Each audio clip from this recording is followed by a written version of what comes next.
chen thom na lam ka Manipur leng het jing na chura chan pu Cham la lung mon a len khom na mun a hi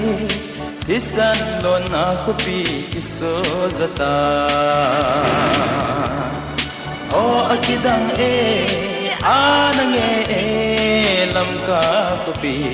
Samgi bang ki khen na mun so do ta Jin pau pi bang na ki khang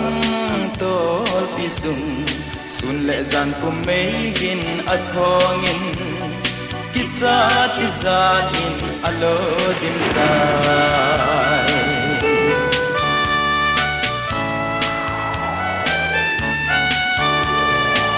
Song thu le along gol chin ha cha te pin ko ya ki khen lo so pi ki san kha ku ki zo mi a chom hi lo nam pi kha thang a si pi bang chan long gom tao te o akidang anang lam ka ko pi Samgi bang ki khen na mun so do ta Jin pau pi bang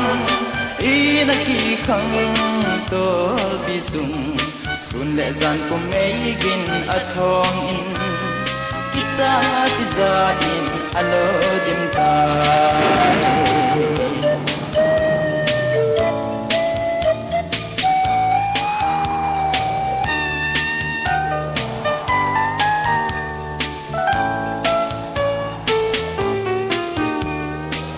na pule pa khang in ku ki cha te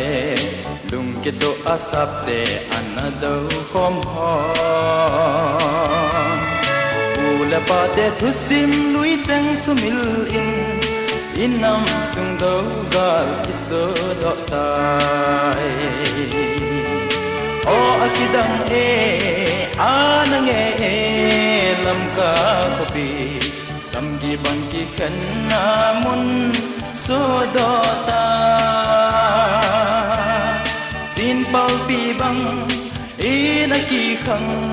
tol pi sun le zan ko mei gin a thong in ki cha ti za in alo dim ta